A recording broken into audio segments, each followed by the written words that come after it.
e ela está sentada numa mesa conversando com outro homem, eu bancando a vida dela, ele falava. Aí ele disse, qualquer homem no meu lugar faria isso. Mas ele falou com uma legitimidade Sim. de quem... Achando que estava De falando a quem... cor bonita, Não, né? e de quem tinha assim, eu matei Eu tenho porque eu direito, poderia né? matar. É um direito que me cabe, eu tenho legitimidade para isso, porque eu mantenho ela, então eu sou proprietário dessa mulher. Eu tenho posse sobre ela. O episódio de hoje é um oferecimento da Izar BMW, revendedora oficial BMW em Teresina.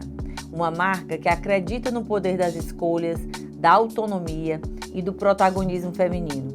Ao valorizar trajetórias reais e cheias de propósito, a Izar BMW se conecta com mulheres que, assim como as nossas convidadas, estão sempre movimentando, guiando suas próprias histórias com coragem, presença e visão de futuro.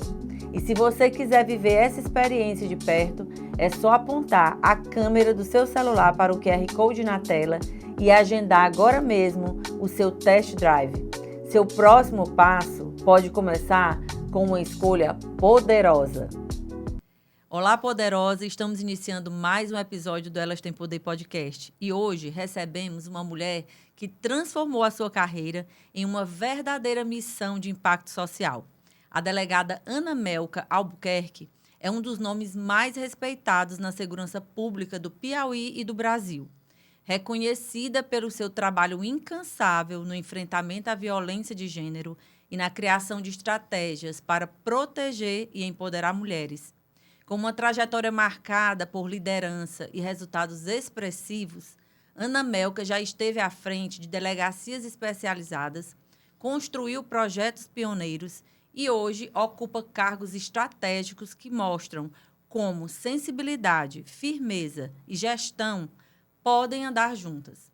Além disso, ela é coautora do livro Mulheres na Polícia Judiciária e uma das delegadas mais premiadas do país, inspirando uma nova geração de profissionais. Nessa conversa, vamos mergulhar nos bastidores da trajetória, falar sobre os desafios de ser mulher em um ambiente historicamente masculino e entender como a segurança pública pode ser um instrumento poderoso de transformação social. Prepare-se para uma troca autêntica, repleta de histórias reais e aprendizados e muita inspiração. Aproveita, já compartilha esse vídeo com o máximo de mulheres que você puder. Deixa o teu like e vamos juntas conhecer essa história incrível. Seja muito bem-vinda, Ana Melka, delegada Ana Melka, né? É muito interessante assim a gente estar com uma mulher como você, que representa tão bem assim, né? Essa eu digo luta mesmo, né? Por buscarmos o nosso lugar, né? Pela representatividade.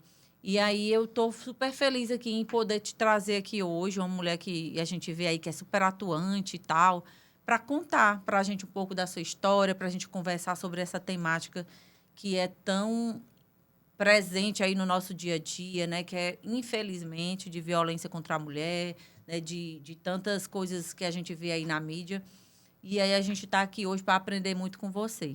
Muito obrigada, eu agradeço o convite e eu fico feliz quando essa temática ela é abordada, porque eu sinto muito que aquilo que eu vivenciei, tanto na minha experiência profissional quanto pessoal, elas convergiram muito para essa perspectiva, né? Sim. De romper barreiras, de fazer com que outras mulheres se inspirem também a entender que os limites que quem coloca na nossa vida são colocados ali pelas nossas ações. Sim. E pela nossa iniciativa de desenvolver as atividades da vida em si, né? Nos estudos, em prosperar no ambiente público, tanto na iniciativa privada quanto no serviço público. Sim. Em si. Então, eu acho que a gente, quando rompe com essas barreiras, a gente consegue ver o quanto a gente pode prosperar pela capacidade, pelo desenvolvimento de atividades com habilidade, independente do gênero, né? Então, a gente rompeu um pouco esse ciclo. Maravilha. E conta pra gente, então, para iniciar, o que te levou a querer ser uma mulher aí dessa área da polícia e trabalhar com essa parte aí de violência contra a mulher? Como é que foi que isso surgiu aí na sua vida? é interessante até porque muita gente acha que eu me inspirei talvez ali na carreira de alguém, da Sim. família, alguém próximo, né? E na realidade, realmente foi a vida acadêmica que me fez percorrer esses caminhos, né? Dizem muito aquela retórica que estudante de direito, ele namora penal e casa com civil, né? Uhum. E eu fiz o percurso fidelíssimo. Eu namorei penal e casei com Olha penal. aí. Ela é a área ali que eu queria seguir, né? Foi a área em que eu me pós-graduei. Enfim, eu pesquisei nessa área e também me concursei nela, né? E quando eu iniciei a carreira, eu fui arrebatada mesmo pela atividade policial. Eu consegui me encontrar, eu acho que isso diz muito do resultado do profissional, né? Sim. Quando ele faz o que ele ama, quando ele faz ali com paixão mesmo aquilo, ele consegue desenvolver o além do que ele precisa entregar como atribuição final do que a lei estabelece, né? Sim. Ele consegue desenvolver projetos, ele consegue se inserir até na perspectiva da gestão daquele espaço que ele trabalha, colaborando ali para agregar mais informações, para construir mais pontes, né? Sim. E aí você esteve à frente da primeira delegacia, né, especializada em feminicídio do país. Eu queria lhe perguntar quais foram, né, os maiores desafios que você encontrou. Foi tranquilo? Como é que foi aí esse tempo que você esteve à frente dessa delegacia? Olha, eu ingressei no concurso em 2009, foi a época, né? E eu tive a oportunidade de iniciar a carreira no interior do estado, e aí você tem uma versatilidade maior de casos para investigar. Apesar que na cidade em que eu atuei a princípio, também tinha uma delegacia especializada, né, de enfrentamento à violência contra a mulher. Então, eu cumulava ali essa unidade com outras, porque eu fui, em pouco tempo, exercendo a função, fui convidada pela gestão da capital que é a gestão do estado, né, para assumir a regional. Então, eu tive que responder por várias outras cidades, mas sempre agregando essa perspectiva da delegacia especializada. E nisso, eu fui construindo ali, de uma certa forma, pela preocupação, pelo desenvolvimento dos procedimentos policiais especializados, um know-how nessa temática, né? Então, quando eu vim para Teresina, depois que eu fui transferida aqui para a capital, pouco tempo depois, comecei e vim para cá de uma forma até coincidentemente para uma delegacia especializada da mulher na região sudeste. Eu digo coincidentemente porque mesmo a gente ali se destacando naquele trabalho, como há uma necessidade até legal de que tem uma predominância de mulheres nesse espaço dessas delegacias especializadas, principalmente na direção dessa unidade, que seja o delegado de polícia ou aquela pessoa que recepciona, preferencialmente deve ser mulher, né? Então, eu tive esse privilégio de vir, na época da licença maternidade de uma das colegas, e assumindo nessa delegacia a oportunidade de desenvolver o trabalho também nessa perspectiva, comecei a chamar a atenção da gestão para desafios um pouco maiores também nesse enfrentamento. Foi a época, eu vim em 2014. Sim. Aí surgiu em 2015 a lei do feminicídio e pouquinho tempo antes do surgimento da lei, já estava aqui se desenhando a criação dessa delegacia especializada, né? Na época chamada de Núcleo de Feminicídio. E aí eu fui convidada a assumir essa delegacia logo depois que ela foi instaurada. Uma colega estava à frente da unidade, mas se afastou e aí eu assumi na sequência. E foi uma experiência incrível, porque ela foi a primeira delegacia especializada em feminicídio. Ela trouxe esse verbete, né, que é a feminicídio, para dentro dos sistemas policiais. E a partir disso, a gente, com essa nominação que a lei permitiu, né, e dentro do nosso sistema policial, a gente começou a desvelar como acontecia essas práticas. Quais os dias, quais os horários que eram mais recorrentes, qual era a faixa etária dessas mulheres, né?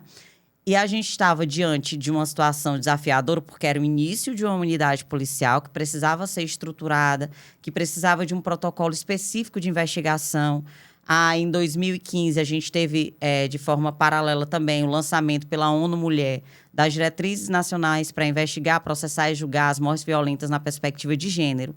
Dali, a gente, bebendo nessa fonte, conseguiu, e com esses dados também nos nossos sistemas policiais, por esse pioneirismo no Estado, né?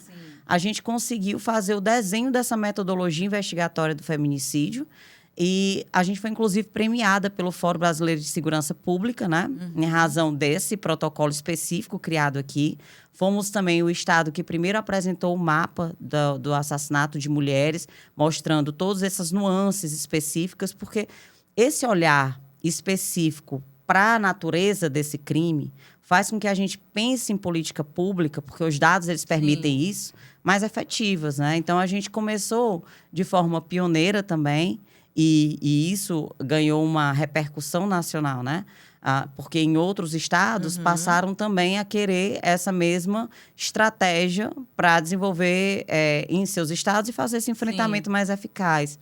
E aí a gente teve a oportunidade de criar, além da metodologia, além de traçar esse mapa do feminicídio no estado do Piauí, a gente conseguiu criar também a delegacia especial, a Central de Flagrantes de Gênero, né, que é uma unidade que fica dentro da Central de Flagrantes, hoje está na Casa da Mulher Brasileira, mas que recepciona toda demanda de mulheres que são vítimas de feminicídio ou feminicídio tentado também.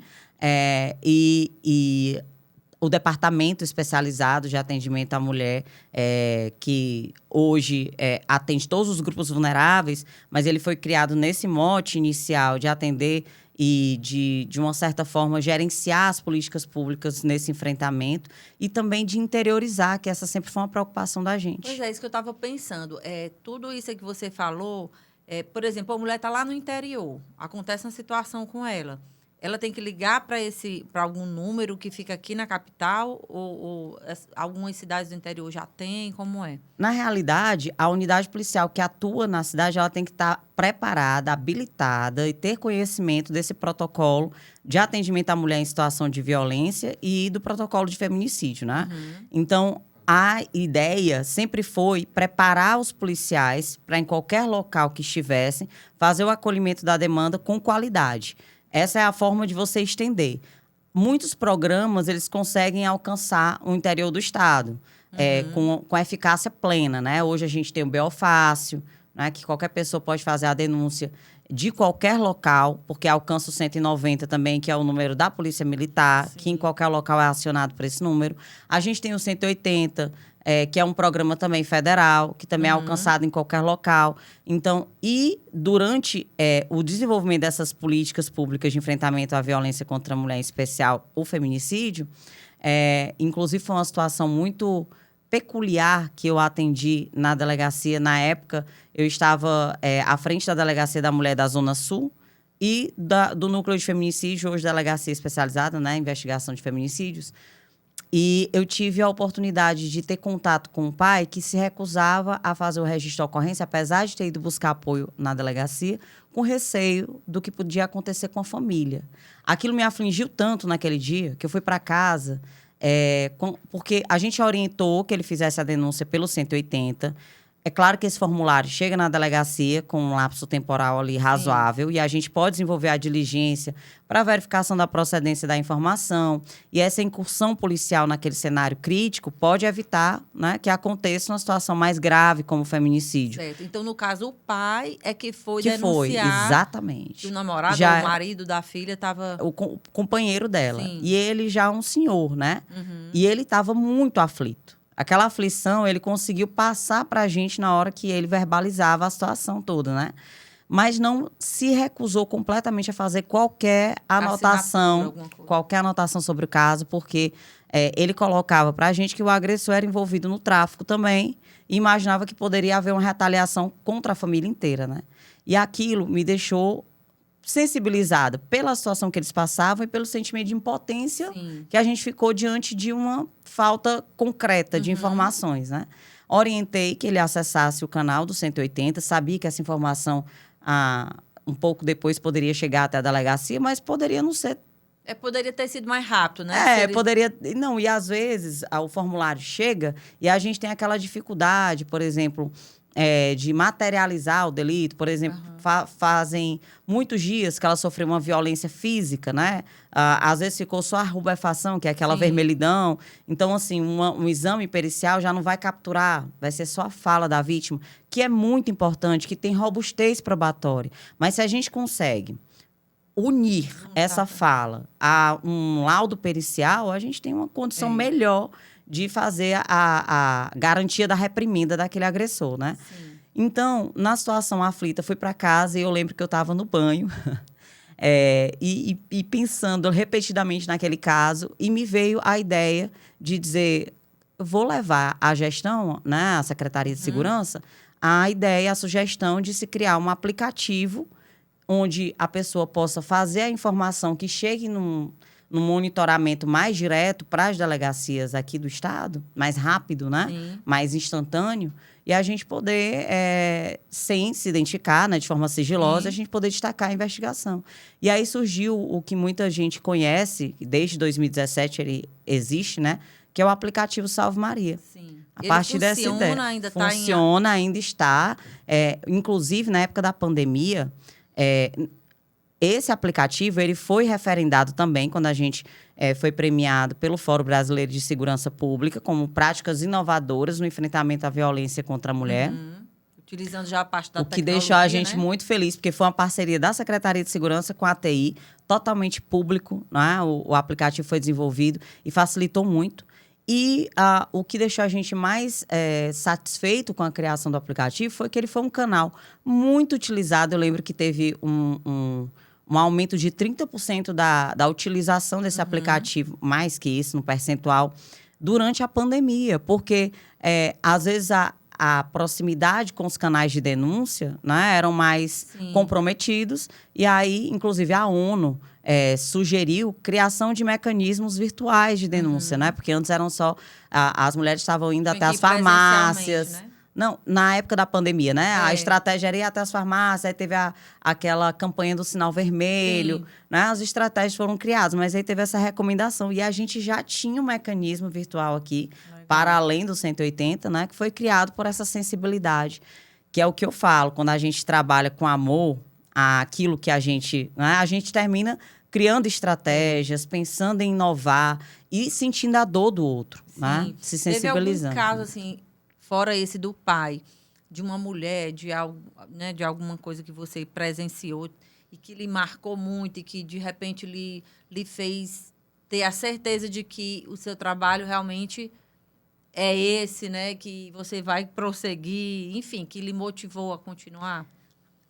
Todas as falas de violência contra a mulher, elas não é impossível, é inafastável você não se sensibilizar com o sofrimento daqueles casos, principalmente mais críticos, né? Que a mulher está sofrendo, que às vezes ela não tem nem como voltar para casa.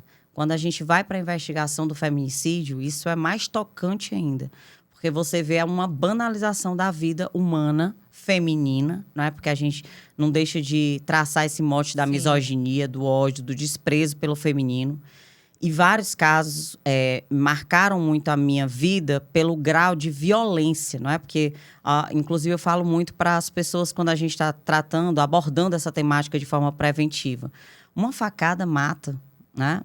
Eu já investiguei casos que a mulher foi morta com pancadas aquela mão de pilão, né? Que é para fazer farinha. Então, uma pancada com aquilo ali já comprometeu o crânio dessa mulher. Mas você investiga casos onde a face é desfigurada, onde a mulher ela recebe 29, 30 facadas. Recentemente a gente viu, inclusive chamou muita atenção na mídia, aquela mulher que foi extremamente agredida porque a imagem veio à tona, né? Com vários socos. Então, essas eram as imagens que eu via, não é? E um caso me chamou muita atenção em especial, porque eu ouvia muito, e a gente reproduz muito essa fala quando fala do enfrentamento à violência contra a mulher, que o machismo mata. Né? E eu vi na prática essa fala fazer sentido numa investigação de feminicídio no interior do estado, onde eu tive a oportunidade, inclusive, de ouvir a vítima, mas, lamentavelmente, ela veio a óbito em razão da violência que sofreu, que foram várias facadas também. E a gente conseguiu fazer a prisão do agressor ainda durante esses dias em que, logo depois da oitiva dela, né, foi feito a representação pelo pedido de prisão desse agressor, desse feminicida. E ele, inclusive, ia se apresentar. A gente conseguiu fazer a prisão dele antes, porque a gente sabia que ele estava usando do sentimento ali de lógica, né? Que ele ia ser preso a qualquer momento. E durante o interrogatório, ele falava, olha, eu tinha que pagar a educação das crianças, da cesta básica, o material escolar, eu tinha que manter. Ele tinha 2 filhos com ela. Como se isso fosse uma coisa assim que não fosse obrigação dele, né? Fosse um favor para ela. E aí eu chego na casa da mãe dela. A casa da mãe dela, aquelas casas no interior que às vezes você faz um arranjo na frente e funciona um bar, né? Sim. E ela tá sentada numa mesa conversando com outro homem, eu bancando a vida dela, ele falava. Aí ele disse, qualquer homem no meu lugar faria isso. Mas ele falou com uma legitimidade. Sim. De quem... achando que estava falando uma coisa bonita. Não, né? e de quem tinha assim, eu matei Eu tenho porque direito, eu poderia né? matar. É um direito que me cabe, eu tenho legitimidade para isso, porque eu mantenho ela, então eu sou proprietário dessa mulher. Eu tenho posse sobre ela. E essas falas, elas são muito recorrentes. Nesse dia, eu acho que me deu um estalo, assim, eu digo, meu Deus, o meu trabalho está indo muito além ali do que... Porque ele está me desvelando, me desnudando muitas realidades que a gente vive ali e a gente, às vezes, até banaliza. Verdade. E até naturaliza, né? Nos relacionamentos, nas relações interpessoais. Isso. E esse sentimento de propriedade, de posse, é fomentado por uma relação de violência estrutural, Sim. que a gente fala, que a gente vem perpetuando e nem percebe. Com comportamentos assim e falas e naturalização de comportamentos no nosso eixo social, como se fosse algo, entendeu? A ser perpetuado. Sim, eu até vejo muito isso, observo, né? E em qualquer classe social, muitas vezes, sim, acontece da mulher estar ali com aquele homem naquela situação porque ela depende financeiramente e tal, não sei o quê. Aí tem a questão da dependência emocional, né? Mas tem muito disso mesmo. Ou a mulher não saiu ali daquela situação porque tem medo dele matar, ou então tem os filhos, ela não tem condição, e diz, não, eu não posso sair. Mas também tem a história de qualquer... Né? Eu já vi história de mulheres, assim, muito bem financeiramente, instruídas e tal, que também passam pela situação. E muitas realmente normalizam, né? Não é assim mesmo. A questão, por exemplo, do ciúme, do não deixar usar roupa tal, Sim. de não pode falar com não sei quem.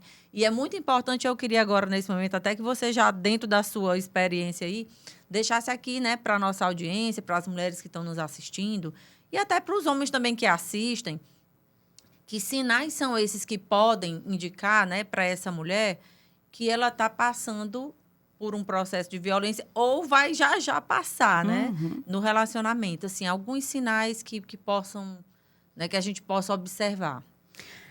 Infelizmente, a gente nota muito que o que chega nas unidades policiais de uma forma mais recorrente são casos que acontecem ali, às vezes, em locais onde a vulnerabilidade ela é mais gritante. Sim.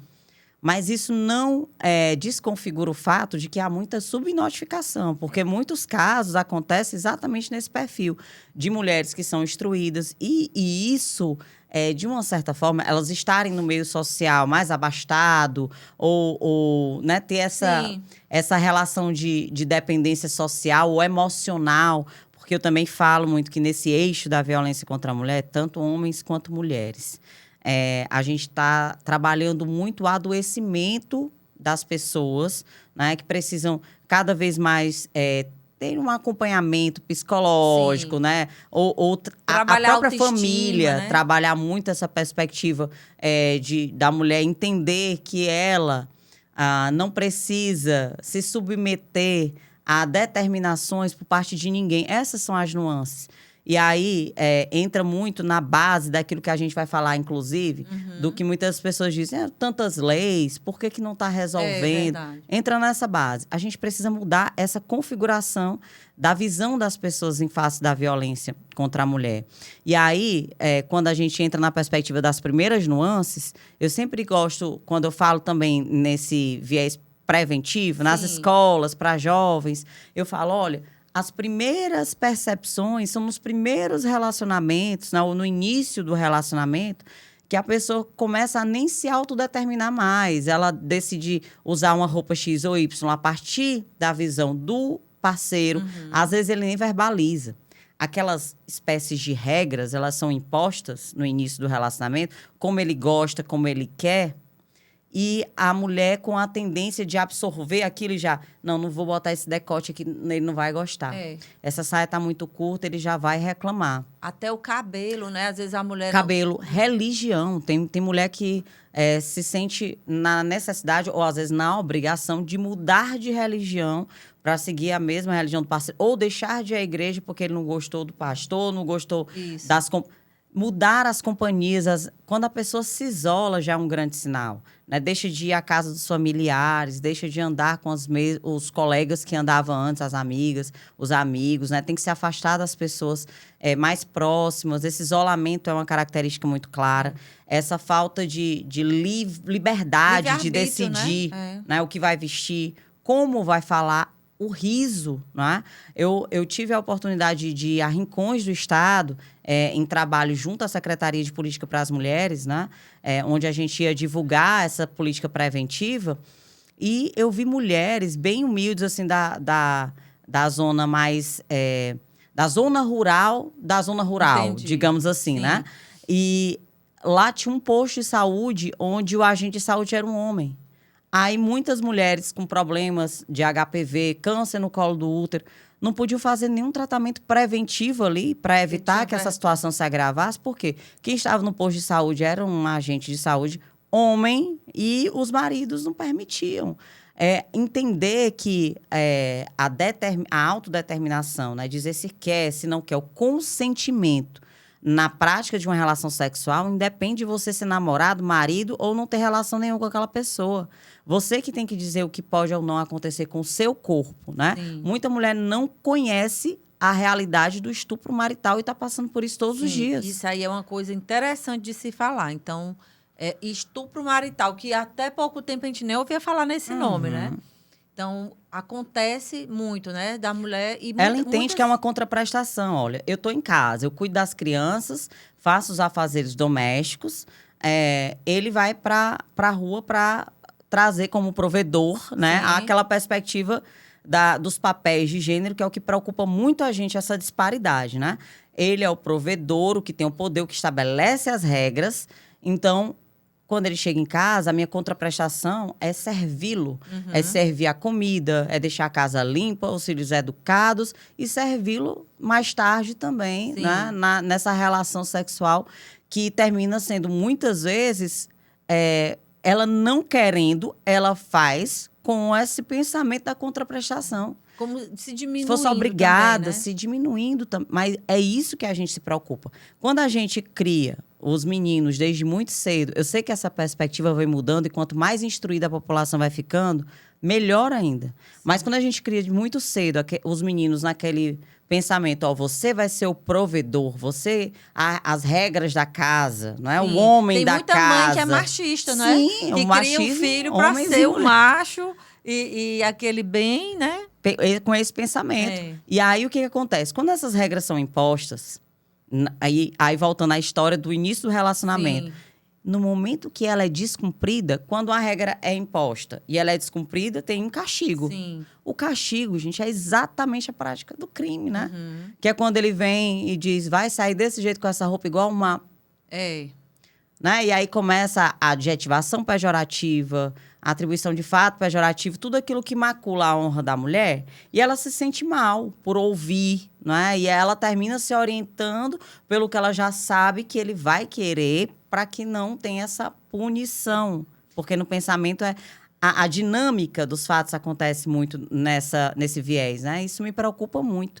E quando a gente vai para esse público mais vulnerável... eu vejo, foi o que me fez também enxergar muito. Eu participei da elaboração do primeiro Plano Estadual de Segurança Pública do Estado, né? E uma coisa que startou, assim, na minha visão nesse trabalho, que eu coordenei o eixo temático que trabalhava a violência contra a mulher, e de forma antecipada eles faziam uma apresentação dos dados de criminalidade daquela região, né? Que foi por territórios que a gente fez. E... eu lembro que era muito colocada a questão da inversalidade, da proporcionalidade entre o índice de desenvolvimento humano e o índice de criminalidade. Ou seja, quanto maior o índice de desenvolvimento humano, menor o índice de criminalidade. Onde é que a gente enxerga isso? Eu lembrei das vítimas que eu atendia, que muitas delas deixavam de estudar porque o parceiro não queria ou porque ela tinha que ficar em casa cuidando dos filhos. Porque o que acontece com a mulher? A mulher é a cuidadora. Então, se alguém tem que sair para trabalhar e não tem onde, quem fica com o filho, ela que fica. Naturalmente, é essa visão que acontece. Essa mulher, se ela não consegue finalizar, aí a gente está falando do eixo educação, o estudo com qualidade, vai ser difícil ela se inserir no mercado de trabalho. E aí você tem o eixo emprego e renda. Se vai ser difícil ela se inserir no mercado de trabalho, ela pode tentar, talvez, na economia informal. Onde é que ela vai deixar o filho? Tem creche? Tem escola de tempo integral? Se não tem, assistência. Outro eixo social. E aí essa mulher quer se deslocar para uma delegacia. Ela não tem... Vai começar, ela não tem recurso. Mas se consegue, às vezes, a dificuldade de passar transporte público próximo à casa dela. Né? Às vezes, até pela infraestrutura, outro eixo. Às vezes, pela falta mesmo de mobilidade urbana. Eu falei de 5 eixos sociais rapidinho, que, quando estão comprometidos, se eles estão comprometidos, a gente tem a segurança mais difícil de ser garantida para essa mulher. E aí a gente sente o peso lá na segurança quando a gente não observa que vários outros eixos sociais conversam para que isso seja comprometido, para que a segurança seja comprometida. E aí entra aquela retórica. Para que tanta lei se elas não estão resolvendo? Pois é, porque é uma não coisa adianta. mais complexa, né? Muito mais. É essa a visão que a maioria das pessoas tem que ter. Eu não posso ficar vinculado, às vezes até a falta de assaltamento no local. Quantas vezes a gente, numa diligência simples de uma intimação, tinha que deixar o carro, a viatura estacionada na esquina e ir a pé até a porta da casa. Aí eu pergunto, se é um local ermo, essa mulher tem dificuldade financeira, ficar submetida ao ciclo de violência e de difícil acesso, sem iluminação pública. Eu estou falando de vários aspectos. É ou não é mais complicado para garantir que evite-se um caso ali de agravamento daquela violência, tanto dela sair... denunciar, quanto para a própria polícia... Com certeza. Com certeza. Né? Até os canais que a gente cria, sigilosos, ela precisa de um telefone, ela precisa de internet. Então, assim, é um campo extremamente complexo para a gente chegar a responsabilizar apenas a criação da lei, ou, né, desde o caráter preventivo, da mudança de perspectiva que é preciso ter das pessoas, né? Até porque a gente está perpassando valores machistas, patriarcais, que às vezes as pessoas nem gostam de falar nessas terminologias, né? Mas é verdade. É um assunto muito... que fica muito comprometido pela resistência das pessoas enxergarem. E aí, quando eu falo as pessoas, eu incluo homens e mulheres, né? Que reproduzem isso todos os dias e que não conseguem perceber que pode criar a lei que for. Se a gente não mudar a nossa consciência política, se a gente não mudar a nossa consciência de valores, né, a gente não vai conseguir fazer o enfrentamento real. Por isso que o caráter preventivo, que a Lei Maria da Penha trouxe, inclusive de uma forma muito sagaz, porque ela traz no texto da lei. Tem gente que acha que a Lei Maria da Penha serve só para a punição do autor, né? Sendo que, na verdade, a gente cumula a Lei Maria da Penha com o Código Penal para imprimir essa punibilidade, né? Na realidade, ela traz muito além disso. Ela traz a importância da prevenção, da mudança de perspectiva, sabe? Da mudança de paradigma para a gente conseguir realmente, com essa mudança de pensamento, fazer um enfrentamento mais eficaz. Que é toda a sociedade envolvida, poder público, né? Enfim, é muita coisa, mas que bom que ainda já se caminha, né? Já tem... Quando a gente consegue ter a lucidez nisso. disso, né, as pessoas começam a trabalhar em todas essas áreas. Né? E aí, pegando esse gancho, eu não sei quanto tempo a gente está aqui já. Sim. Eu vou já entrar aqui no assunto que é sobre essa coisa de ser feminina, ser bonita, né, andar bem arrumada lá dentro da polícia, né? Polícia. E aproveitar para falar das marcas aqui que nos apoiam, né? Que é a Madame Petit, que é uma loja aqui da nossa cidade, que tem muita roupa linda, né? Que faz a gente ficar mais bonita. Sou cliente também. Olha, ó, cliente da Madame Petit também. Então, se você quer conhecer um pouco, né? Se ainda não conhece, basta colocar a câmera do seu celular para o QR Code que aparece na tela. E aí você vai ter acesso lá ao Instagram e vai entrar em contato com ela. São coisas lindíssimas. E é muito importante a gente contar, né, com o apoio. Também é uma loja de mulheres, né? Então, a gente está aqui, todo mundo envolvido, todas as mulheres aqui se apoiando. E também falar do Salão Unique, que é um salão também de uma mulher que ajuda a gente nessa questão das terapias capilares e tudo mais que a gente gosta de fazer como mulher, porque eu acredito que a vaidade é algo que Importante. nos ajuda, né? Então, se você também quer conhecer o Salão Unique, que tem tratamentos incríveis, protocolos aí para o seu cabelo ficar mais bonito, né? Mais, enfim, você coloca a câmera do celular também, do QR Code que aparece na tela, e já agende aí o seu horário com o pessoal lá do Salão Unique, que eu faço meus tratamentos lá e adoro, né? Um atendimento muito legal. E vamos aqui voltar para esse tema aqui da vaidade, de ser uma mulher e tal. Como foi para você vamos dizer, mergulhar nesse ambiente que é muito masculino, que teoricamente não tem glamour nenhum, né? Que tem que sair ali com aquele uniforme e tal. E quando você chegou com a sua vaidade, né? Enfim, gostando de se arrumar, sendo essa mulher feminina, houve desconfiança por parte de alguns, houve preconceito, tanto de homens e mulheres, enfim. O que você sentiu, assim, quando chegou? Porque é importante a gente falar, porque existe também esse machismo aí estrutural que você fala, né? Que todos nós falamos. É como se a mulher que é bonita, bem cuidada, principalmente num ambiente desse, fosse uma patricinha, não tem competência, não vai dar conta de fazer o trabalho. Então, como é que foi para você quando você adentrou nesse mundo? É interessante isso, porque começou com a fala do autocuidado, né, do amor próprio. Sim. Isso é a chave para a gente, nessa autovalorização, não se submeter a nenhum tipo de preconceito, nenhum tipo de discriminação e nenhum tipo de violência, né? A gente se sente bem o suficiente para lutar pelos nossos espaços com esse pensamento de uma forma mais eficaz. Sim. E eu enfrentei um desafio muito grande, não só... Eu estou há 15 anos na polícia, né? Então, não foi só a perspectiva de ser mulher, né? Do sexo feminino, num local que tem uma predominância masculina ainda hoje. Não também pelo fato de ter essa vaidade de uma forma muito externada, e eu sempre gostei de externar, mas pelo etarismo também, né? Eu tinha acabado de sair da faculdade. Então, imagine que com essas 3 vertentes, eu fui para o interior do estado. A minha equipe, a princípio, né, eram todos homens maduros, né? Já tinham aquele pensamento mais...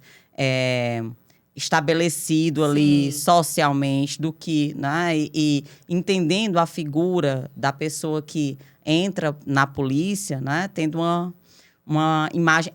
Eu até faço da liderança, eu né? faço até a associação, eu vou tocar nesse ponto da liderança, que a chave mestre ali para o trabalho se desenvolver. Mas eu faço uma associação interessante, porque na mesma época que eu ingressaram mais 2 colegas, um homem, né? E, assim, com relação à chegada dele na delegacia, não teve nenhuma surpresa visual. Sim. Mas a minha chegada na delegacia foi interessante pela a manifestação visual dos colegas e até a fala, assim, implícita, né? Sim. Que ela é a delegada, é ela que vai tá não aqui. Vai aguentar, não. Então, quase um pede para sair 01, né? Quase isso. E a gente se vê nesse viés, né? De ter que desenvolver um trabalho até, às vezes... A gente se sente mais exigida do que o homem até... Tem que mostrar mais resultado, né? Para poder conquistar. E aí entra no viés da liderança. O delegado de polícia, ele tem a atribuição legal de gerenciar o trabalho da unidade. E a equipe se direciona pelas diretrizes estabelecidas pelo delegado de polícia, que tem que ter esse poder de liderança, né? Eu sempre atuei com a liderança democrática, porque eu acredito nela. Não concordo com a visão de chefia que muita gente estabelece. Para mim, a pessoa tem competência, tem habilidade, tem inteligência emocional, né? Nem usa mais essa expressão, mas de uma forma mais coloquial é isso. Ela consegue trazer as pessoas a convergirem para o mesmo ponto focal que ela. Então, eu sempre colocava muito para a equipe que estava trabalhando, que estava ali compondo comigo aquela unidade policial, que eu ia ouvi-los sempre, né? A gente sempre fazia qualquer operação que ia ser desenvolvida, sempre tinha um briefing, né? Então, a gente sempre se organizava antes de executar aquela operação. Antes mesmo do briefing, a gente tinha a oportunidade de durante a investigação, trocar ideias, Sim. não é? E eu sempre fui muito receptiva à fala dos colegas, porque eles tinham ali a experiência a agregar Sim. muito, não é? A minha obrigação era direcionar, mas eles tinham a experiência. Então, a gente convergia com isso. E eu sempre dizia para eles, olha, se todo mundo seguir o trabalho dentro da perspectiva legal, que era o que eu trazia muito, de forma muito forte ali no meu trabalho, que o pessoal até associa ao policial Nutella. Eu fui Nutella, mas sempre fiz o trabalho bem direitinho e não deixava de participar das incursões. Sim. Se era um mandado de prisão ou de busca que eu tinha feito durante a presidência do inquérito, que eu estava à frente, eu ia junto com a equipe, para eles entenderem, inclusive, essa perspectiva da liderança participativa. Né? Então, eu ia à frente junto com a equipe nessas incursões e nessa prévia, a gente sempre estabelecia como é que ia transcorrer, né, aquela atividade. Então, eu nunca deixei passar dos limites. Tinha gente que, às vezes, até não concordava a priori, mas começaram a ver. Quem trabalhava comigo, a gente tinha resultado. Eu estou há 15 anos na polícia, nunca respondi a procedimento administrativo disciplinar, porque sempre fiz tudo direitinho. E a gente sempre executava o nosso trabalho com riqueza de detalhes, entendeu? Aquilo que era possível legalmente dentro do inquérito ser solicitado era, ser executado era e a entrega era cabal. Então, eles perceberam, temos resultado, não temos procedimento e a gente começou a ser visualizado pela gestão. Então, esse é o caminho certo, vamos segui-lo. E inclusive, aí, eu fiz amigos depois disso. Eu vi aqui que você foi eleita 9 vezes, né, uma das melhores delegadas do Brasil. Né? O que esse reconhecimento, né, como é que foi para você, né? Receber, lógico, a gente sabe que é maravilhoso, mas assim, esse reconhecimento veio a partir... Quais eram, vamos dizer, os pré-requisitos, né? Por que você foi 9 vezes reconhecida como uma das melhores delegadas do Brasil? Eu fico feliz com isso bastante, porque eu acho assim, não é pelo reconhecimento por si só, mas porque você percebe que o seu trabalho está dando resultado, que o caminho que você está seguindo é o certo, né? Então, o reconhecimento em todos os aspectos, eu gosto de estandear mesmo. Se eu ganho medalha, se eu coloco em quadro, minha sala é cheia de certificado. Porque eu acho que isso é uma valorização do trabalho que a gente faz e isso impulsiona a gente a continuar. Eu estou vendo que o caminho está certo, eu sei que eu estou gerando resultado e eu vou continuar nesse caminho aqui para gerar mais resultado ainda. Eu penso no reconhecimento nessa perspectiva. E os requisitos à época era exatamente isso. Quais resultados essa delegada ou esse policial, né, está apresentando? O respaldo que isso está ganhando até a nível nacional, porque a gente, inclusive, premiação nacional recebeu aqui pelo Estado, né? Com os trabalhos apresentados. Eu falo a gente porque a gente sempre trabalha em equipe. Acho que o trabalho policial não tem como ser sozinho, né? E aí você vê, porque essa revista é uma revista nacional, né? Elegendo policiais que desenvolvem um excelente trabalho. E eu estou há 9 vezes figurando nele. Eu disse ano passado, o ano que vem, eu falando do ano passado, eu disse, o próximo ano eu figurar de novo, eu vou ter que fazer uma festa. Exatamente, então, de 10 anos. 10 né? anos. Muito bem. Todo ano tem um resultado diferente, eu estou com um desafio diferente. Eu já tive a oportunidade, inclusive, de ser de uma unidade gestora fora da Secretaria de Segurança Pública e não deixei de levar uma minuta de lei para a criação de uma delegacia especializada de proteção aos serviços públicos delegados, à época eu estava na Agresp, né? Para contemplar o eixo que eu sempre trabalhei, que foi esse enfrentamento à criminalidade e à proteção das pessoas, né? Então, assim, isso me deixa muito satisfeita em perceber que esses critérios que eles colocam, que é relacionado a cada atividade que você desenvolve, o reconhecimento que tem, a visibilidade que é alcançada também, estão garantindo o resultado daquilo que eu quis fazer com o meu trabalho, né? Muita gente, às vezes, até ingressa numa carreira pensando, e aí na polícia tem muito disso, né? Tem mudado também demais. Mas como trampolim para outras carreiras, eu ingressei com a intenção de fazer carreira na atividade policial. E isso trouxe todos esses resultados de desempenho, né? E isso me deixa muito feliz. Porque você se sente contemplado, né? Sim, isso eu acredito que cada resultado, cada reconhecimento... E se fala muito assim, a gente não precisa do reconhecimento externa, a gente precisa se validar. Mas, de qualquer forma, é Converge. importante, né? E a cada vez que alguém, né, ou um órgão desse que enfim, sabe o que está fazendo e por que está dando esse título, né, essa nomeação, ele lhe valida. Então, eu acredito que isso, principalmente para a mulher, reforça a autoconfiança, Demais. né? Porque você está ali. Nós somos seres humanos, eu acredito que, assim como qualquer outra mulher, você tem as suas questões, às vezes alguma insegurança aqui e ali. Então, um resultado desse dá aquele up, né? E imagine que na isso autoconfiança. reflete muito na vida pessoal da Sim. gente, porque eu fico pensando, olha o exemplo que o meu filho está enxergando ali a partir do meu trabalho, né? Eu ingressei na carreira, ele tinha 1 ano de idade. Pois é. Hoje ele vai fazer 17, né? Ele estava prestes a fazer... Aham. Estava prestes a fazer 2 anos. Então, assim, isso é um reflexo importante demais, né, na vida da gente, até naquilo que a gente... Se é uma dedicação diária, porque sempre foi com várias abnegações, né, para poder Porque as você pessoas, às fazer vezes, essa entrega. às vezes não observa o que você, por exemplo, abre mão E o pra caminho que a conseguir gente alguma percorre, coisa, né? Quantas vezes eu amanheci o dia em delegacia, tendo passado o dia inteiro trabalhando. Às vezes não por uma obrigação, porque eu teria aquele tempo ali para ir em casa, talvez um lapso temporal ali para finalizar aquele procedimento, mas eu tinha tanto zelo com aquilo que eu estava fazendo que eu nem enxergava esses parâmetros, sabe? Pessoais, às vezes. Então, Sim. você termina, muitas vezes, com esse viés, né? De muitas abnegações para uma entrega muito integral da sua vida ali, para obter aqueles resultados favoráveis e não só na perspectiva de um possível reconhecimento no futuro, mas para impactar a vida de pessoas. Sim, porque você entende que é importante, né? Aquilo que você faz. Você recebe pessoas sofridas de verdade, né? Você recebe vítimas secundárias dessas práticas de crimes que ficam a vida toda lesadas por conta de uma conduta de uma outra pessoa e às vezes essa pessoa da mesma família. Então é um ambiente muito doloroso. Não tem como você não se envolver.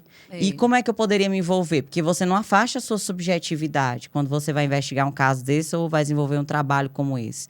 Né? Mas você tem que tecnicamente atuar objetivamente, certo? A minha entrega era o que, de uma certa forma, falava sobre essa subjetividade, sabe? Então, eu não tinha como imprimi-la no trabalho, mas eu me entregava objetivamente, mais do que o normal, para poder sair perfeitamente adequado, porque, pelo menos, assim, um conforto da aplicação da justiça já estava se iniciando ali a partir daquele procedimento policial. Muito legal. E essa questão até mesmo subjetiva que você falou, psicológica, né? Como é que você lida com tanta coisa que não é legal, assim, de ver no dia a dia? Enfim, você faz terapia, já fez terapia? Sim. O quanto isso é importante para que... Porque eu acredito que por mais que tenha a parte técnica e tudo, como você já falou, aquilo dependendo do dia, né? Ainda mais a gente que é mulher, dependendo do momento ali do mês, pode pegar de uma forma mais... Com certeza. E a gente vai, às vezes, é óbvio, isso é natural, né? Se identificando em algumas circunstâncias e algumas situações durante o percurso da vida com situações que a gente estava garantindo o enfrentamento. E a gente se vê em situações similares. Então, e a gente absorve muitas dores. Não tem como você... Eu sou uma pessoa que sou fã de terapias. Mesmo em períodos que eu suspendo, eu volto, né? Com frequência eu estou ali fazendo terapias. Acho que é uma coisa que quem tiver a oportunidade de fazer é muito importante. Inclusive, tem uma dinâmica que eu acho interessantíssima que nos centros de referência de enfrentamento à violência contra a mulher, né? De assistência à mulher em situação de violência. Elas desenvolvem são chamados grupos reflexivos, né? Que é como acontece também naqueles casos de dependência química, né? Que as pessoas relatam as suas situações e como foi o desafio para superá-las e como elas superaram e como elas estão numa vida diferenciada. E outras pessoas passam a se identificar com aqueles exemplos. Então, assim, dialogar sobre esses assuntos, trazendo a sua visão, que seja no local público, seja através de uma terapia, é muito importante, porque você se revisita, você se autoanalisa também no momento que está falando. Às vezes até se identifica com o que outra mulher falou, Sim, né? se identifica e vê que tem que teve caminho um de jeito, saída, de sair né? daquilo. Hoje tem a atuação desses trabalhos na Casa da Mulher Brasileira aqui. Mas eu cheguei a visitar quando ainda não era concentrado, né? E é um trabalho importantíssimo. E aí converge muito com essa coisa também da terapia. São situações, são formas diferentes, mas de você externar o que está passando. E ajudar outras pessoas, né? Quando é um ambiente assim de relações com público, né? Que tem outras pessoas ali numa roda de conversa. E então, assim, eu sou muito favorável a isso. E eu utilizei muito disso na minha vida pessoal, né? Não só pelas minhas questões, mas pelo que eu absorvia de dores ao vivenciar, experienciar isso através da vida de outras pessoas que eu podia colaborar de uma forma limitada, né? Dentro da perspectiva do que a lei me permite ali participar. Mas eu não deixava de absorver e ir para casa com aquelas dores, né? É importante. E a gente precisa, de uma certa forma, fazer essa descompressão. E aí tem a atividade física, que é muito importante, né? Entra toda aquela questão do autocuidado. E eu lembrei agora do seu Instagram, né? Que é bem grande. E você coloca lá você na academia e tal. E mais vamos dizer, um local onde você pode sofrer também, de alguma forma, algum preconceito. Você tem algum hater? Já teve algum hater? O que pode ser mulher ou homem, né? Que, enfim, de alguma forma não entende a maneira como você se coloca lá na rede social. E diz assim, não tem nada a ver, essa mulher é policial e ela tá aqui se mostrando, ela tá aqui e tal. Você já recebeu? Sim, algumas vezes o comentário enviado inbox, eu não lembro de comentário expresso ali na publicação. Né? Às vezes até um dúbio, mais direto, não lembro aqui especificamente. Mas em inbox, né, eles mandam ali um direct, ali fazendo um comentário preconceituoso em relação a isso, e a gente ouve de pessoas que já comentaram, e fica aquele disse-me-disse, né? Eu não dou muita importância para isso, porque, como eu disse, a gente estava comentando sobre isso, né? Externar a feminilidade da forma livre que eu gosto, e meu Instagram ele é muito orgânico. Ele não é aquele Instagram profissional, todo, né, dividido, profissional, pessoal. Não, ele é a minha vida. Então, tem de tudo um pouco lá. E eu sempre externei minha feminilidade, independente de onde eu estivesse, né?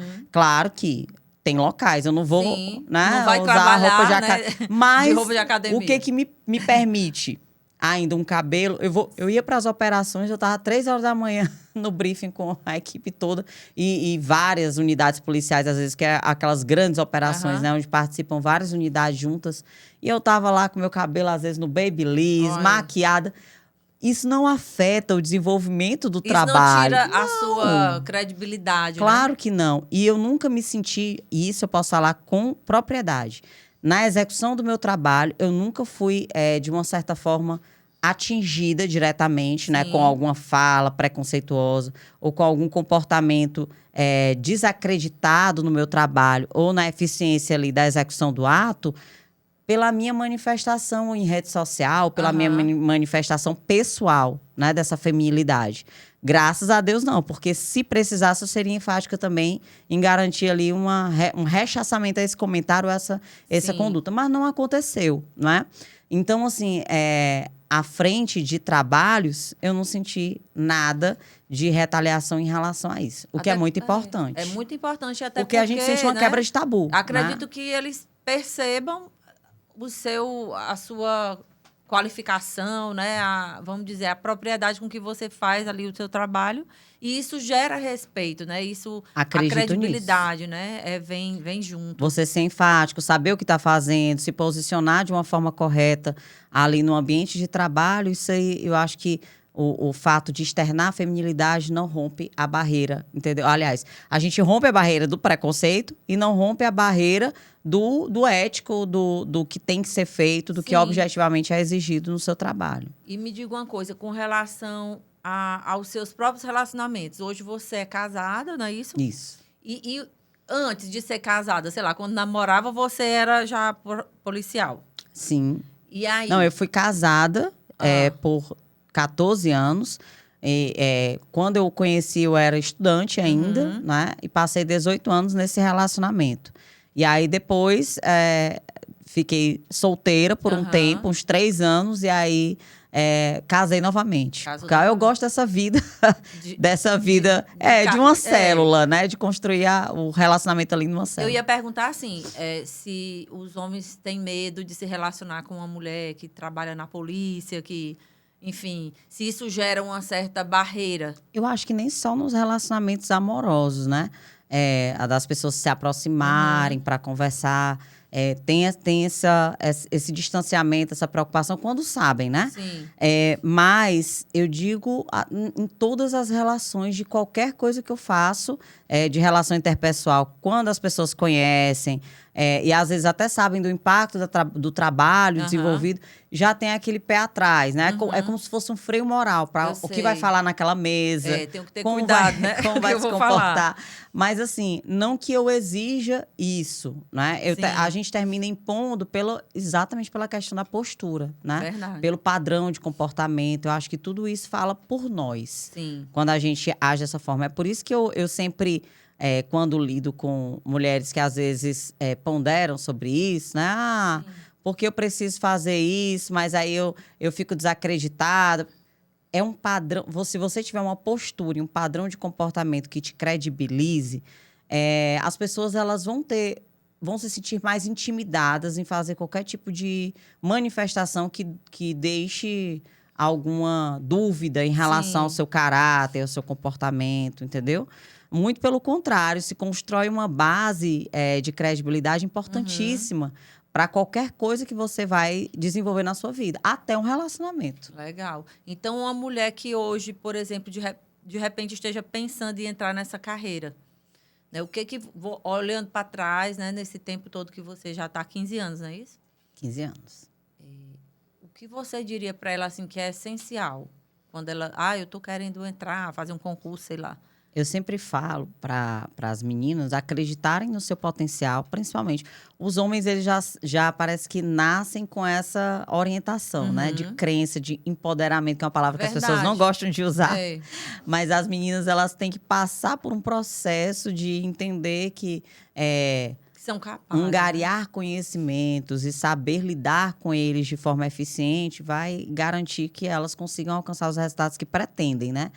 E isso, em todas as oportunidades de incursão que eu tenho tido com mulheres mais jovens, principalmente, que têm essa perspectiva da representatividade, né? Na gente que está ocupando algum espaço público, de fala, de trabalho, de empreendedorismo. Então, eu procuro trazer para elas essa visão da crença em si mesmo, né? De entender o poder que elas podem ter, que depende só delas, do empenho que elas desenvolvem ali nos estudos. Sempre falando ali que ela está naquele período em que ela está trilhando o caminho que ela vai alcançar no final, né? Plantando, semeando ali o que ela vai, de uma certa forma, colher ali na frente. Então, eu sempre trago esse viés, principalmente quando se refere às mulheres, porque a gente tem que trabalhar esse pensamento, né?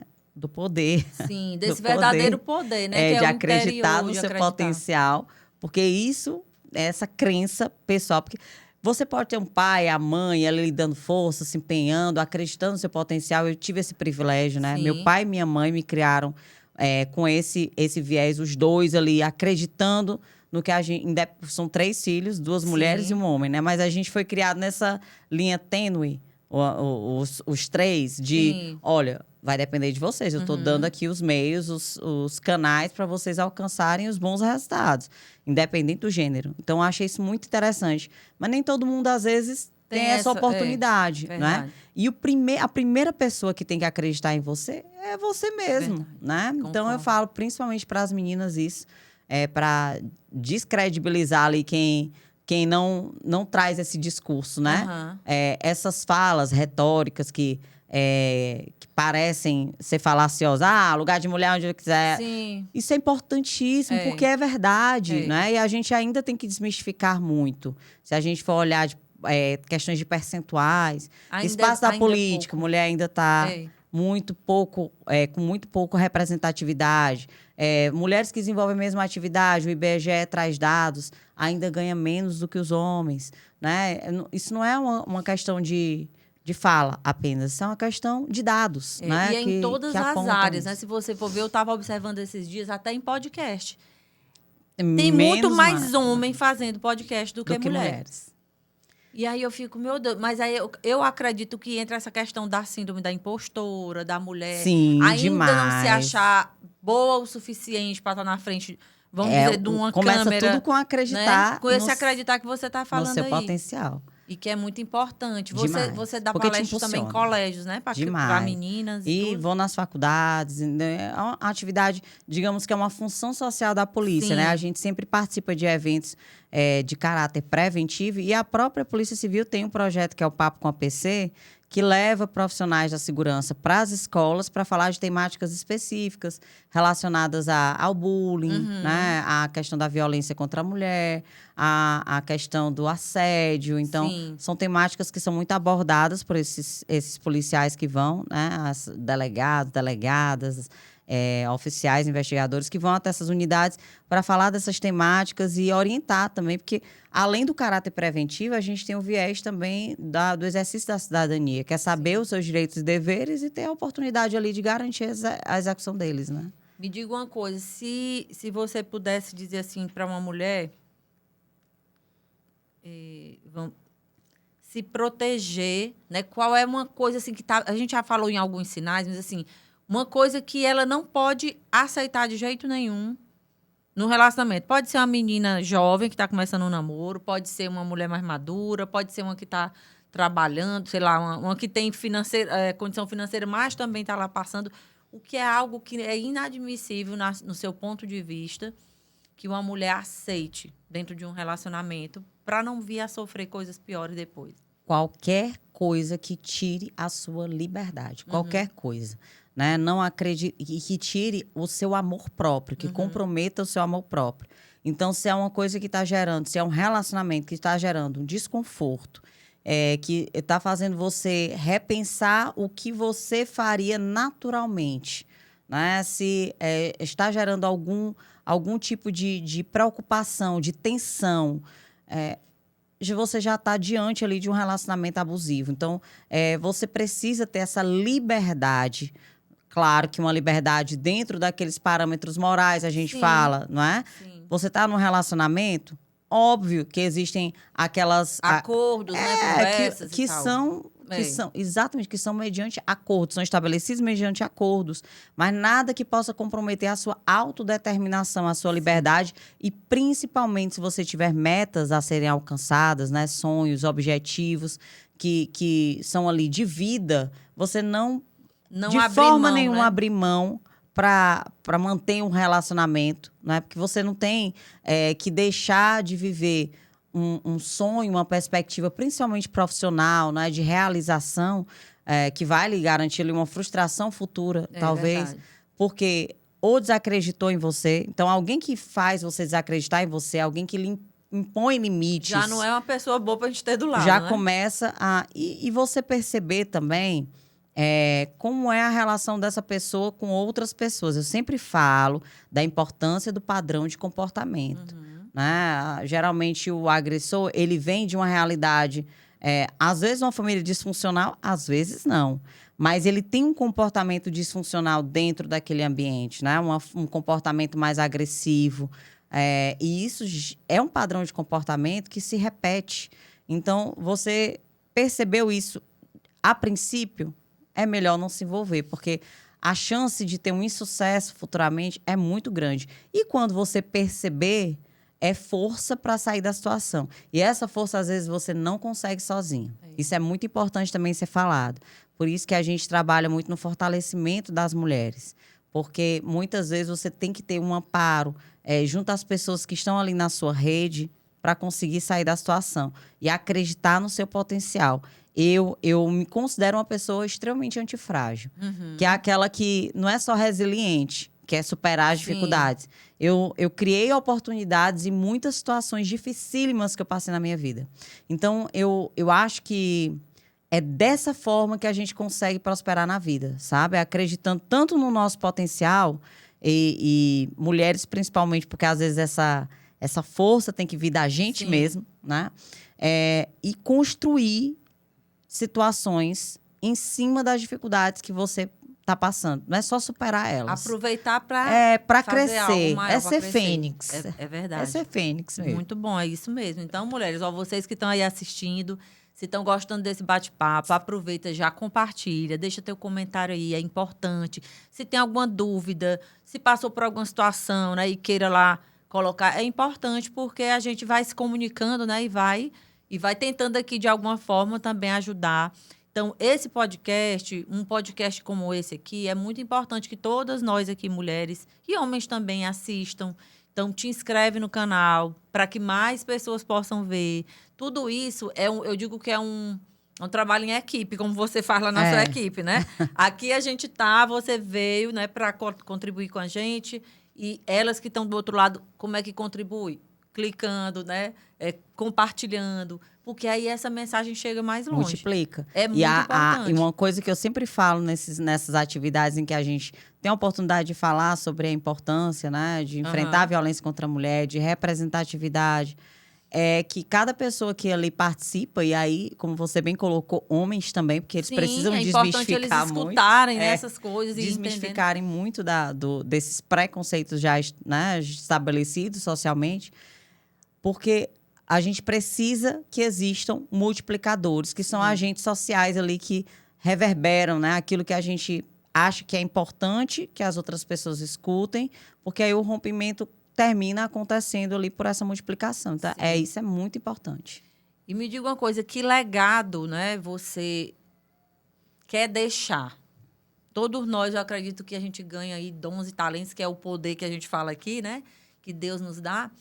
Mas, assim, quando você já não estiver mais aqui, o que é que você quer que as pessoas falem sobre a Ana Melka, pessoa e profissional? Eu quero muito que as pessoas lembrem, para além da atividade profissional, do meu entusiasmo mesmo no enfrentamento a essa violência, porque eu acredito muito numa mudança de paradigma que aconteça a partir dessas falas.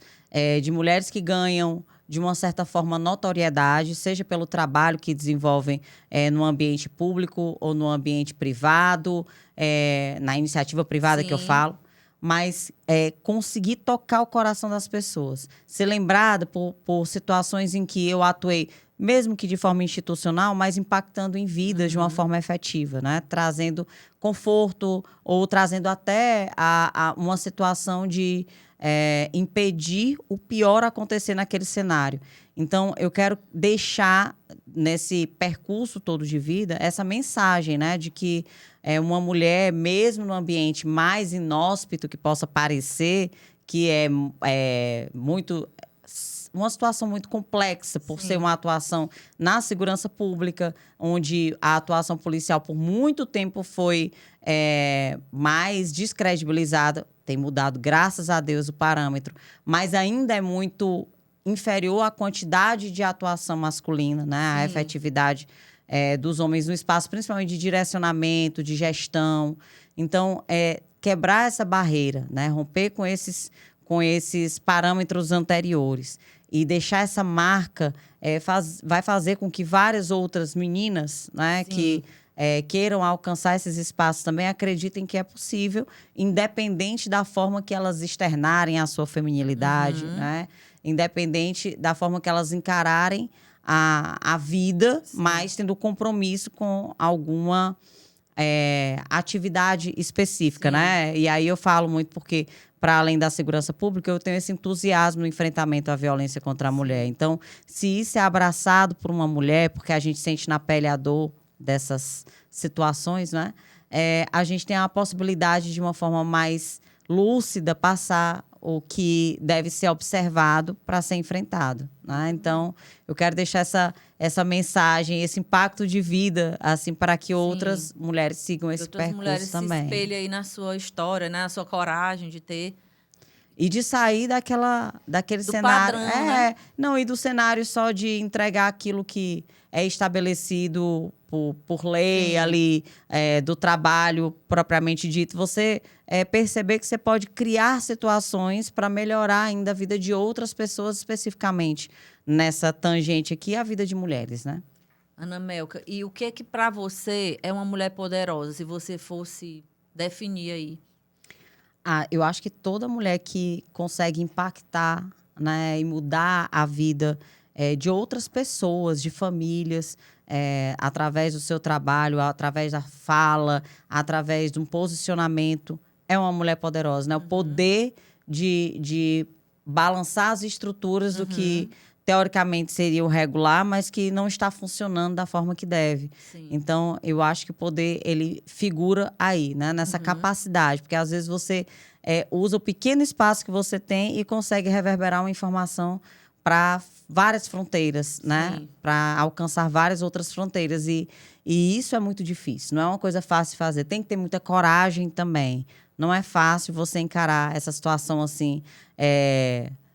como se fosse algo normal, né? É preciso que você realmente tenha ali muito ímpeto de agir e conseguir alcançar esses resultados. Então, eu acho que quando você causa esse impacto com o resultado, isso é poder. Muito bem. E qual é o teu superpoder, né? Porque você tem vários, todas nós. Mas, assim, o que se você pudesse escolher um superpoder seu, que superpoder seria esse?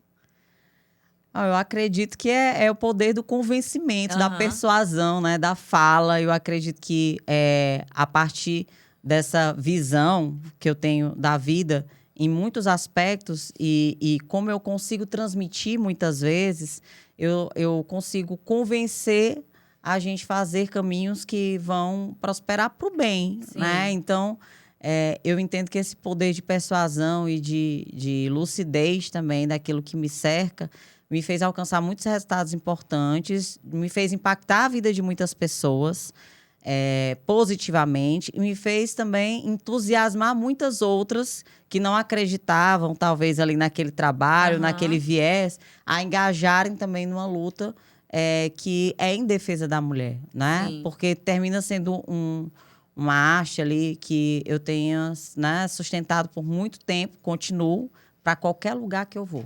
Muito bem. Olha, a gente que tem muita coisa para conversar ainda. Pode ser que tenha que ser um outro episódio, mas assim, quero agradecer demais a sua vinda aqui e dizer que é muito importante, né? Essa sua garra, esse seu posicionamento, a coragem, que a gente precisa mesmo, cada uma de nós, aonde a gente esteja, né? Fazer isso com consciência, porque vai ajudando as outras a entenderem que elas podem, né? Eu tenho até uma frase que está ali na recepção, que eu sempre coloco, sonhar, acreditar e realizar. Assim você pode. Então, é isso. Todas nós que sonhamos alguma coisa na vida, em primeiro lugar, tem que acreditar, né? Que a gente tem condição e tudo. E vai lá dando os passos e vai realizando. E eu estava aqui me lembrando de uma última pergunta que eu queria fazer. Teve algum momento nesse tempo todo que você estava lá numa operação e que deu aquele medo, assim, estremeceu o negócio. Meu Deus, por que eu fui me meter nisso? Teve algum momento que aconteceu isso? Sim, na realidade tiveram vários, né? E aí, você falou em um superpoder, outro é a coragem mesmo, porque muitas vezes a gente enfrenta situações na coragem pura e simples, né? Porque a gente não sabe o que pode prosperar ali daquela imersão, né? Sim. Mas, em especial, a gente participou de uma operação logo que aqui no estado do Piauí se trabalhava com essa perspectiva das facções. Sim. Né? A gente foi uma mega operação que foi feita com várias, integrada, né? Sim. Com várias forças de segurança integradas. E eu lembro que me disseram, olha... a época eu estava na Secretaria de Segurança, na Diretoria de Gestão Interna, né? Que é uma atuação similar à Subsecretaria de Segurança. Eu só, olha, o ideal é que acompanhe aqui nesses alvos aqui, que esse alvo aqui é o mais crítico, né?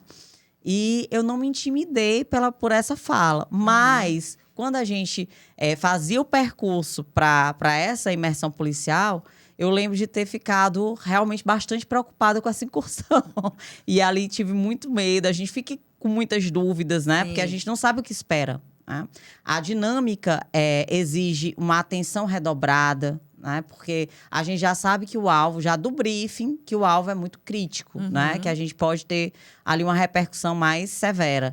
Então, eu lembro de ter ficado bastante assustada durante esse percurso, mas tudo deu certo no final, né? Foi o que termina sendo um acalento ali pra gente, né? Um bálsamo. Depois que a incursão dá tudo certo, tem sucesso, a gente consegue a prisão, consegue a materialidade necessária também, com a imersão que é feita com a busca domiciliar.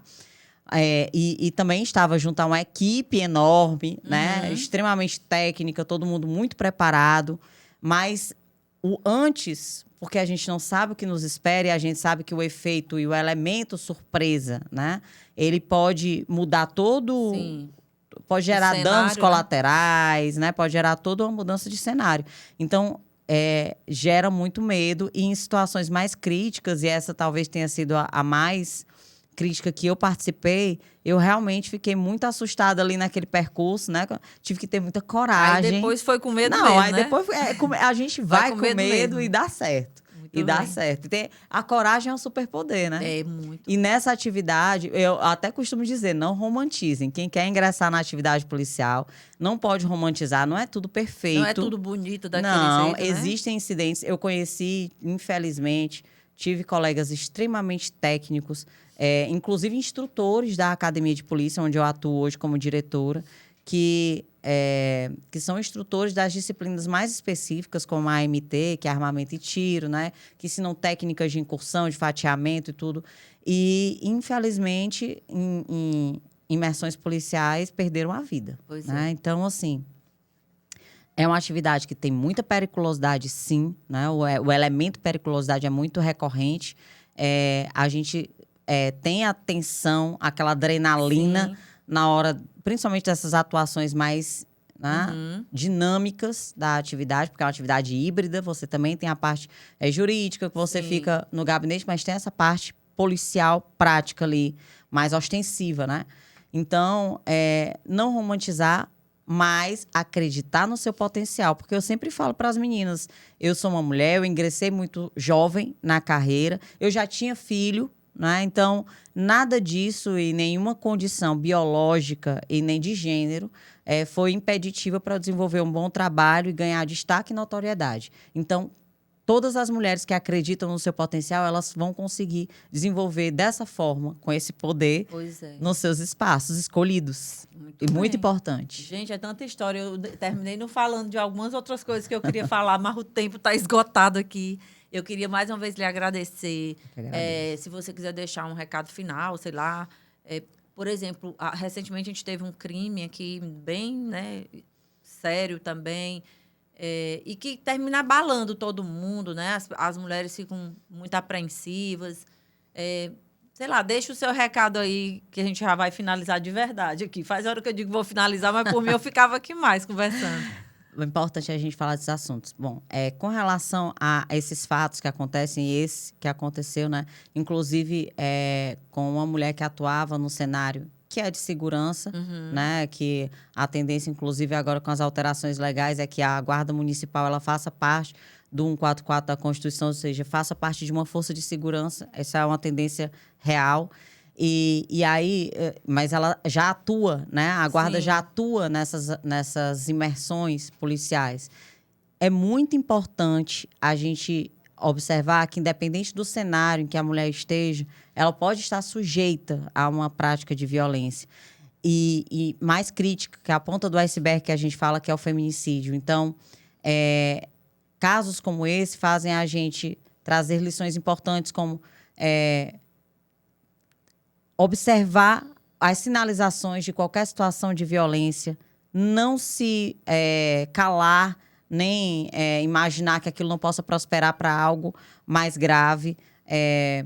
A gente sabe que mais de 80% dos casos em que não há denúncia ou que não há medida protetiva de urgência é o que termina repercutindo num cenário de feminicídio. Né? Então, isso a gente tem dados até do último ano trazendo essa realidade, que é muito crítica. E, principalmente, um ponto que é muito importante, em todos os casos eu fico muito atenta a isso, é a questão de não avaliar o comportamento, a fala, ou qualquer questão do eixo subjetivo da vida da pessoa, porque nada legitima a prática de qualquer violência. Nada. Então, eu acho um absurdo qualquer tipo de julgamento sobre qualquer decisão que ela tenha tomado sobre a vida dela, né? Isso eu estou falando do cenário geral, Sim. de todas as mulheres. E a preocupação da gente é, desde o local de crime, preservar a imagem daquela mulher para isso, né? Porque nada justifica ceifar a vida de uma pessoa. Nada. Né? Então, é preciso que as pessoas tenham a consciência que o fato de você falar qualquer coisa dessa natureza termina reverberando muito no sentido do que a gente quer tangenciar, que é a violência de gênero, né? Que é o julgamento das mulheres. E muitas vezes a mulher não consegue até desenvolver as suas potencialidades por conta dessa descrença que é fomentada por essa disparidade das relações de gênero, né? Por conta desse descredenciamento que muitas vezes é dado à mulher. Então, mulheres não acreditem nessas falas. E pessoas em geral, homens e mulheres, não reproduzam. Porque você também está fomentando um ambiente de violência. Verdade. Inclusive, mulheres com discursos também, né? De julgamento. Ah, mas ela fez isso, mas ela fez aquilo. Né? E acho engraçado que um homem, ele pode dizer para a mulher que ele não quer mais ela, não quer mais aquela relação e tá tudo bem. Tipo, a mulher aceita e vai embora e pronto. Quando a gente investiga o feminicídio, é em razão da violência doméstica ou familiar, menosprezo ou discriminação à condição de mulher. Então, as diretrizes trazem que precisa identificar as razões de gênero para caracterizar o feminicídio. E razões de gênero é o exercício de poder sobre o corpo e desejo das mulheres. É exatamente isso. É o ponto do sentimento de propriedade, de posse sobre aquela mulher. E isso só vai ser descredenciado se a gente mudar lá da base a nossa perspectiva nas relações interpessoais. E entender que todos nós, seres humanos, somos potencialmente capazes de tudo na vida, né? De alcançar os bons resultados, de ter a nossa independência e de deliberar sobre o que a gente quer fazer na nossa vida, sem julgamentos. Inclusive, é o primeiro ponto que a gente trabalha no treinamento das pessoas que vão lidar também com a investigação desses crimes. Né? A violência sexual, por exemplo, é um ponto que muitas vezes a mulher não traz durante a sua fala porque tem medo de ser julgada por quem está recepcionando. Porque muitas vezes chega numa unidade e diz, mas você estava vestida desse jeito, você estava naquela hora na rua. Isso nunca pode ser levado à tona na fala de uma violência, porque violência não tem legitimidade para acontecer jamais. Muito bem, gente. Olha, pois a gente vai aqui fazer um podcast 2 depois. É muito assunto interessante, mas eu peço a vocês aqui que compartilhem, porque isso são informações importantíssimas que meninas, né, pessoas mais velhas, homens, mulheres, enfim, todo mundo precisa ter acesso. Então, essa é a nossa maneira de contribuir aqui, né, para minimizar de alguma forma, né, para orientar. E na próxima quarta-feira, a gente se encontra em mais um episódio do Elas Têm Poder Podcast. Um abraço e até lá.